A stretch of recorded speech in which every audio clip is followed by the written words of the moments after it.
Have you ever seen a smile that feels hollow? It's unsettling, isn't it?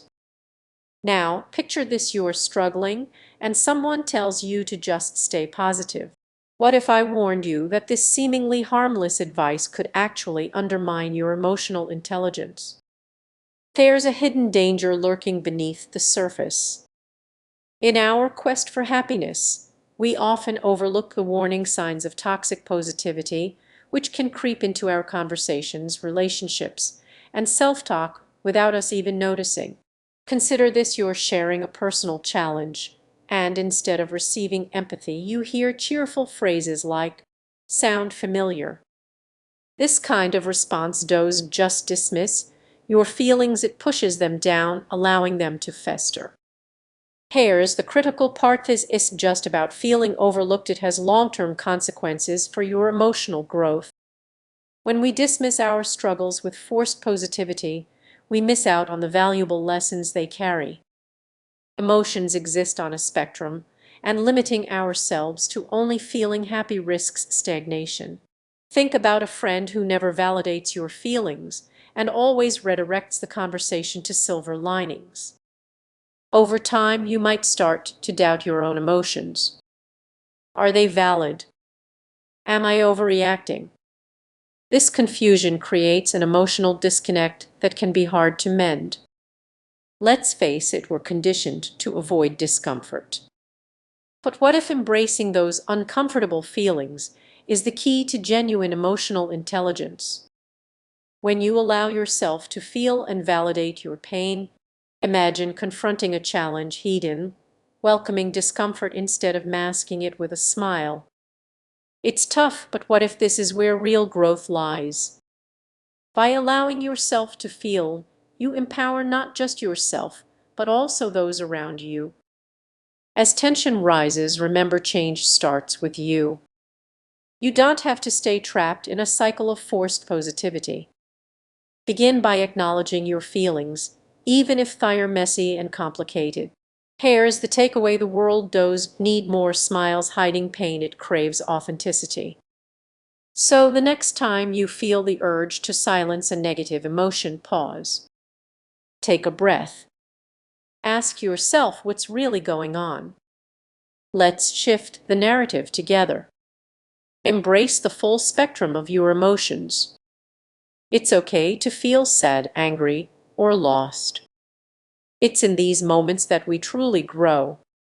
Reflect on your emotional journey, and if you're ready to embrace authenticity, hit that subscribe button. You won't want to miss what's coming next. Have you ever felt that constant pressure to stay positive? You might not even realize it, but this pressure can significantly impact your emotional intelligence. Imagine walking into a room full of smiling faces, laughter, and uplifting quotes. You feel compelled to join in, yet inside you're struggling. You push those feelings down, telling yourself to stay positive.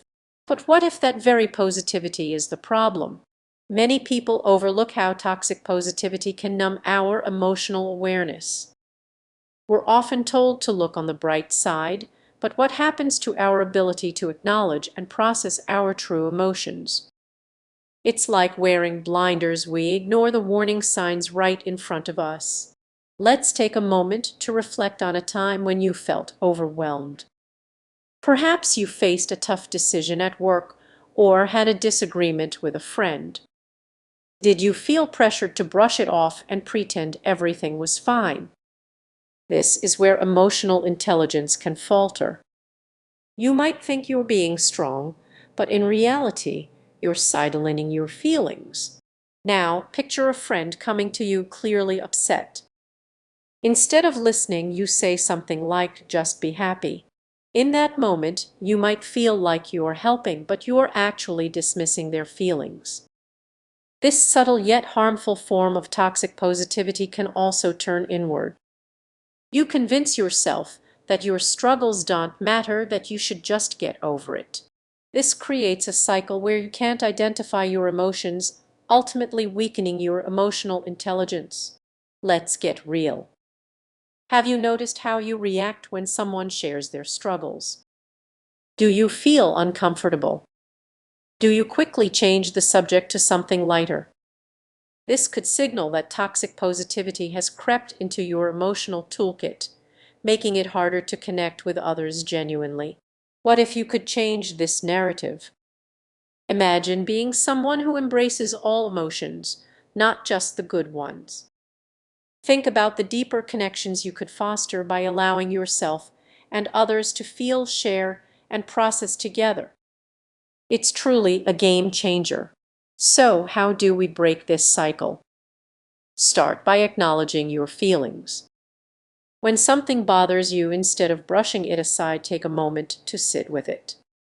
Ask yourself what it really means. You might find that these challenging emotions offer valuable insights for your growth. Next, practice validating others' feelings. If a friend opens up to you, resist the urge to offer a quick fix. Instead, listen. Let them know it's okay to feel what they're feeling. You'll be amazed at how this simple act can deepen your connections. As we wrap up, remember, emotional intelligence isn't about being positive all the time. It's about recognizing the full spectrum of human experiences. Allow yourself to feel and express those emotions. It's not a sign of weakness, it's a sign of strength.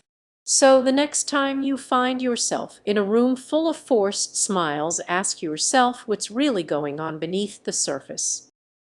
Embrace that curiosity. It might just lead you to a more authentic life. Take a moment to reflect on your own relationship with positivity. Are you ready to challenge the norm? The journey to true emotional intelligence begins with a single step. What if you allowed yourself to truly feel the sadness, anger, and frustration? I know it's uncomfortable, but there's strength in vulnerability that many overlook.